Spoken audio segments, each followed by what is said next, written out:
ప్రియులారా, ప్రార్థన చేసుకుందాం. పరిశుద్ధుడా, మీకే వందనాలు, స్తోత్రాలు. ఈ ప్రాతకాల ఆరాధనలో ప్రవేశించిన నాయన కుటుంబాలు, వారి బిడ్డలను నాయన మీరు ఆశీర్వదించండి. నాయన నీ సన్నిధి నిత్యము తండ్రి నాయన మాతో ఉంచుమని, నాయన వాక్య ధ్యానాల్లో పాల్గొంటున్న వారిని, వారి బిడ్డలను సకల ఆశీర్వాదాలతో నింపమని యేసు ప్రభు పరిశుద్ధ నామమున వేడుకొనుచున్నాం తండ్రి. ఆమేన్. యేసయ్యా, నీ కృప నాకు చాలయ్యా, నీ కృప లేనిదే నే బ్రతుకలేనయ్యా. యేసయ్యా, నీ కృప నాకు చాలయ్యా, నీ కృప లేనిదే నే బ్రతుకలేనయ్యా.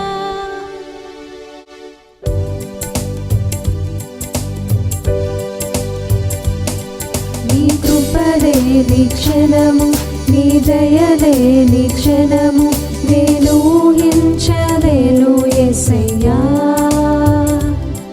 నీ కృపలేని క్షణము, నీ దయలేని క్షణము నేను ఊహించలేను యేసయ్యా. యేసయ్యా, నీ కృప నాకు చాలయ్యా, నీ కృప లేనిదే నేనుండలేనయ్యా. యేసయ్యా, నీ కృప నాకు చాలయ్యా, నీ కృప లేనిదే నేనుండలేనయ్యా. నీ కృప లేని క్షణము, నీ దయలేని క్షణము నేను ఊహించలేను యేసయ్యా. నీ కృప లేని క్షణము, నీ దయలేని క్షణము నేను ఊహించలేను యేసయ్యా. ఆజ్ఞల మార్గమున ఆశ్రయమును ఇచ్చి ఆపత్కాలమున ఆదుకున్నావు. ఆత్మీయులతో ఆనందింపచేసి ఆనంద తైలముతో అభిషేకించావు. ఆజ్ఞల మార్గమున ఆశ్రయమును ఇచ్చి ఆపత్కాలమున ఆదుకున్నావు. ఆత్మీయులతో ఆనందింపచేసి ఆనంద తైలముతో అభిషేకించావు. నా ఆశ తీరా ఆరాధన చేసి అదృష్టమిచ్చింది నీ కృపా. నా ఆశ తీరా ఆరాధన చేసి అదృష్టమిచ్చింది నీ కృపా. యేసయ్యా, నీ కృప నాకు చాలయ్యా, నీ కృప లేనిదే నేనుండలేనయ్యా. యేసయ్యా, నీ కృప నాకు చాలయ్యా, నీ కృప లేనిదే నేనుండలేనయ్యా. ప్రియులారా, ఈ ప్రాతకాల ఆరాధన కొరకు ఏర్పాటు చేయబడిన పరిశుద్ధ లేఖనాన్ని కలిసి చదువుకుందాం. అందరము కూడా పరిశుద్ధ గ్రంథాలు తెరచి యోహాను సువార్త 10వ అధ్యాయం, యోహాను సువార్త 10వ అధ్యాయం 11వ వచనాన్ని కలిసి చదువుకుందాం. 11వ వచనం: నేను గొర్రెలకు మంచి కాపరిని, మంచి కాపరి గొర్రెల కొరకు తన ప్రాణము పెట్టెను. ప్రియమైన దేవుని యొక్క కుటుంబీకులారా, కొద్ది దినాల నుండి ఈ ప్రాతకాల ఆరాధనలో కాపరి కొరకు ధ్యానం చేస్తున్నాం. మంచి కాపరి కొరకు ధ్యానం చేస్తున్నాం. అలాగున దొంగ కాపరి, జీతగాడు అయిన కాపరి కొరకు మనము ధ్యానం చేస్తూ ఉన్నాం. మనం ఒక దినాన్న సామాజిక గొర్రెల దొడ్డి కొరకు ప్రస్తావించాం. అనగా ఆ గ్రామము, ఆ ఊరిలో ఉన్న గొర్రెల మందలు అన్నీ కూడా ఒక కామన్ ప్లేస్లో, ఒక దొడ్డిలో వాటిని మరి ఉంచటం జరుగుతుంది. ఆ తెల్లవారుజామ ఏ కాపరి ఆ మందను మరి ఆ యొక్క ఆ లోపల నుండి వారు బయటకు తీసుకుని మరలా మేతకు వారు కొనిపోతారు. దానిని మనం ఏమని జ్ఞాపకం చేసుకున్నాము? కామన్ షీప్ ఫోల్డ్, అనగా సామాజిక గొర్రెల దొడ్డి అని జ్ఞాపకం చేసుకున్నాం. ఇప్పుడు ఉదయకాలము ఈ కాపరులు వారు తమ మందలను లోయలో కానీ, కొండలలో కానీ, అడవులలో కానీ మేపటానికి తీసుకుని వెళ్ళి వాతావరణం మార్పుల వలన లేకుంటే త్వరగా చీకటి పడే సమయాల్లో వెలుదిరిగి రావటానికి ఆస్కారం లేనటువంటి పరిస్థితుల్లో ఏ మంద కాపరి ఆ మందలను ఆ కొండ ప్రక్కన వాటిని ఆ రాత్రి ఉంచేస్తారు. ఎవరి మంద చుట్టూ వారు అక్కడ ఉన్నటువంటి రాళ్లను చుట్టూ పేర్చి ఒక చిన్న ద్వారముగా ఉంచి ఆ ద్వారానికి కాపరి అడ్డుగా పండుకుంటాడు. ప్రియులారా, దీనిని ఏమని పిలుస్తా ఉంటే హిల్ సైడ్ షీప్ ఫీల్డ్ అంటారు. హిల్ సైడ్ షీప్ ఫీల్డ్ అనగా కొండ ప్రక్కలుగా ఏర్పాటు చేసుకున్నటువంటి గొర్రెల దొడ్డి అని మనము జ్ఞాపకం చేసుకుంటూ ఉన్నాం. వాటి చుట్టూ ఎటువంటి ఫెన్సింగు, భద్రత ఉండదు. కేవలము కొద్దిపాటి రాళ్ళు ఆ గొర్రెల మంద చుట్టూరు ఒక బార్డర్గా, బౌండరీగా మాత్రమే వాళ్ళు దాన్ని ఏర్పాటు చేసుకుంటారు అనే మాటలు మనము జ్ఞాపకం చేసుకుంటూ ఉన్నాం. ప్రియమైన దేవుని యొక్క కుటుంబీకులారా, ఇక కాపరి యొక్క బాధ్యతలు చాలా గొప్ప బాధ్యతలు. కాపరి గొర్రెలకు ఆకలి దప్పికలు తీర్చడానికి మంచి కాపరి ఏం చేస్తాడంటే తన ఆకలి దప్పిక తను మర్చిపోతాడు. తను ఎటువంటి విశ్రాంతి తీసుకుంటానికి ఇష్టపడ్డు, కానీ తన గొర్రెలు ఆ పచ్చిక బాయలలో పచ్చిక ఆహారముగా తీసుకొని ఆ చక్కటి జలాలను అవి త్రాగి సేద తీరటానికి చల్లటి ఆ యొక్క చెట్టు నీడల్లో వాటిని పరుండ చేస్తాడు కాపరి. మంచి కాపరి బాధ్యత అని మనం జ్ఞాపకం చేసుకున్నాం. మరి ఉదయకాలపు ఆరాధనలో మనం ఆలోచన చేస్తూ ఉంటూ ఉన్నప్పుడు ప్రియులారా, మంచి కాపరి కొరకు ఒక మంచి ఉదాహరణ మనం ఈ ఉదయకాలం జ్ఞాపకం చేసుకోవాలి. మంచి కాపరి క్రీస్తు ప్రభు అని జ్ఞాపకం చేసుకున్నాం. మంచి కాపరి క్రీస్తు ప్రభు ఎన్నో ప్రేమపూర్వకమైనటువంటి కార్యాలు, త్యాగపూరితమైన కార్యాలు, చివరకు తన గొర్రెల కొరకు తన యొక్క ప్రాణమును పెట్టగలిగిన కాపరిగా మనం జ్ఞాపకం చేసుకోవాలి. ఒక చిన్న ఉపమానాన్ని జ్ఞాపకం చేసుకుందాం. ఒక దినాన్న కొంతమంది ఒక వాహనం మీద కలిసి ప్రయాణం చేస్తున్నారు. వెళ్ళవలసినటువంటి ఆ ప్రాంతం ఇంకా చాలా దూరం ఉంది.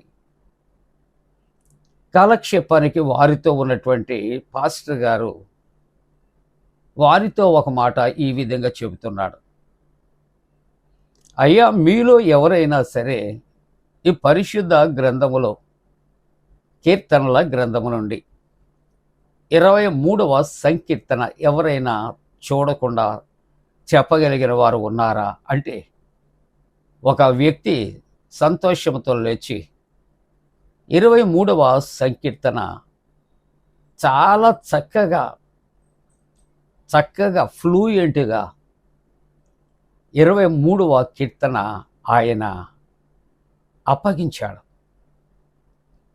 తనతో ప్రయాణిస్తున్న ప్రయాణికులందరూ కూడా చక్కగా క్లాప్స్ కొట్టారు, చప్పట్లు కొట్టారు, అభినందించారు. ఆ తరువాత వారితో ఉన్నటువంటి ఒకరు అన్నారు, అయ్యా, మాలో ఉన్న ఒకరు ఇదిగో 23వ సంకీర్తన చెప్పటం జరిగింది.